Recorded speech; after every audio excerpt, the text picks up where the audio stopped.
Issue 450 of Adventurers of Superman. It is the final evasion tie-in issue of Superman's books. Big development in the life of Superman in this one. And that's not even mentioning the big twist you all already know about, which is that the wild dog we have been seeing for the past few issues is actually Superman. He has done a Tyler Durden with himself. That is why Superman is always ganning on about being tired.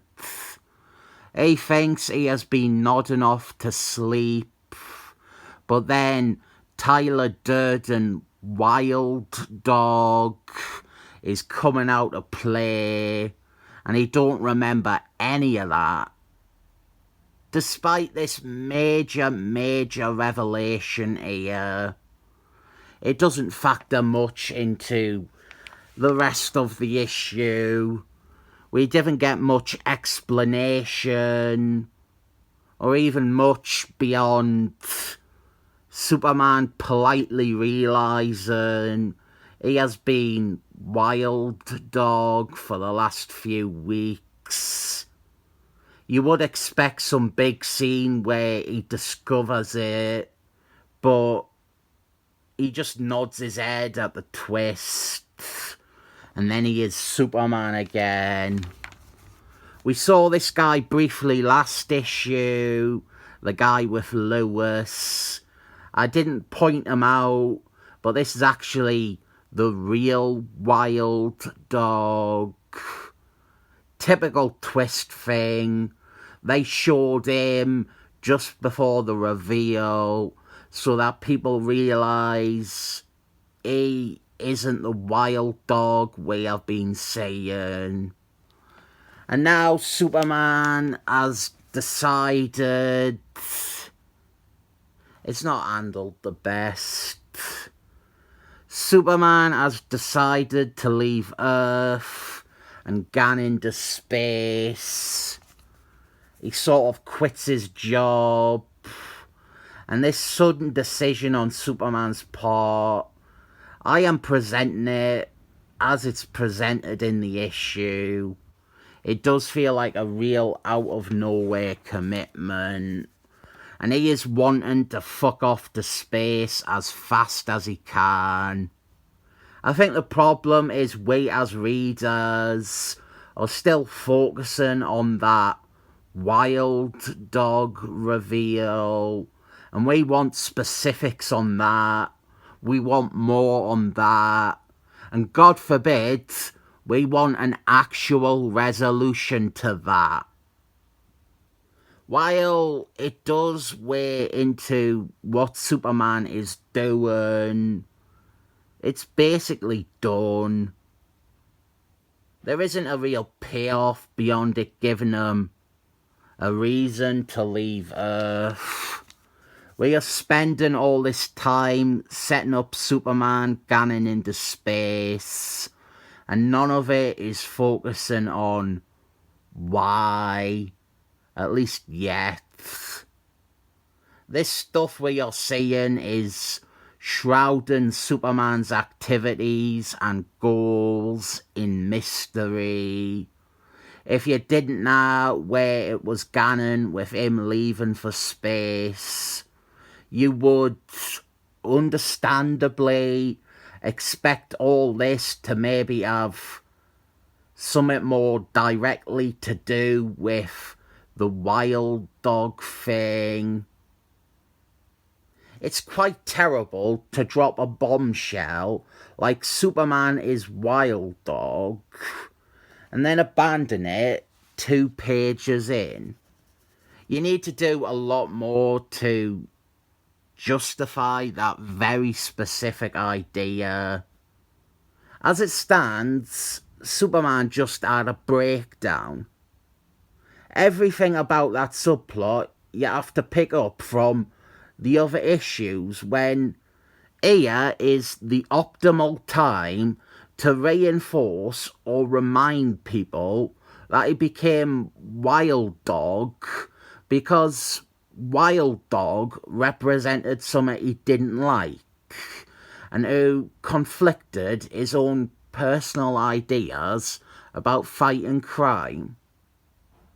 Lenny Luthor stuff here with the real Wild Dog. Lenny Luthor is forcing him against his will to act as his personal bodyguard. Then we have I like Cat Grant. I don't think I have said that before, but she is clearly my type of girl. Things I am not a fan of, however, I have mentioned this in another review a while ago. I'm not a fan of Intergang.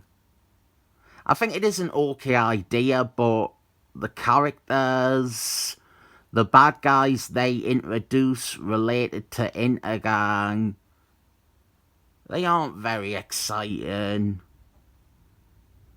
It's also skirting very close to being something too low-key for Superman. The Darkseid connection, that's the only real reason they are a match for Superman. Otherwise, Wild Dog could just fight them instead. We get a bunch of Superman insight here, and it is good. He is thinking about evasion and how he thinks he failed the planet during that. And he does do some thinking about Wild Dog, but it's still not enough. He does quote Uncle Ben here though. This is all to rationalise his exile into space. And maybe I am being unfair, but the Wild Dog thing feels like a giant elephant in the room that they want you to accept as a thing, but also ignore for convenience. He has gone to say goodbye to the Marthas here. And the basis of Superman's choice to leave Earth is that he feels he now presents a danger to the planet and its population because he can no longer assure control of himself. He became Wild Dog and put criminals in hospital. They do know that he definitely didn't kill anyone as Wild Dog. But he doesn't feel like he can depend on himself anymore, so he's fucking off to space. I can actually pick a dozen faults with this, and a lot of them do stem from the fact that he is largely neglecting to confront the Wild Dog identity thing. Other than that, though, I didn't understand how leaving for space is going to help. What's to stop him from losing his mind in space and becoming a danger to another planet or even a whole galaxy? This scene, it exists to explain to the reader why Superman is departing for the stars. Very little of this chat is about the Wild Dog thing, and when it is, it isn't telling or exploring much of it. It's like we have found a way to talk around the problem, and building toward foresight isn't anything at all. Fall on Me, R.E.M. Second album I ever bought. So that is where we end, with Superman leaving Earth to go and be in space until he sorts out his shit. A lot of this works, but it is in the execution where it encounters roadblocks. We have the wild dog stuff, which is nowhere near as explored as it should be. We have Superman's resolution, which makes sense, but the immediate dedication to this decision seems like whiplash, or at least minor woman's whiplash. I think this should have been split into 2 issues. One dealing with the fallout from Wild Dog, and then the second being Superman's decision. It was over 30 years ago though, so I didn't think they can fix it. I'll give it 7 thumbs up.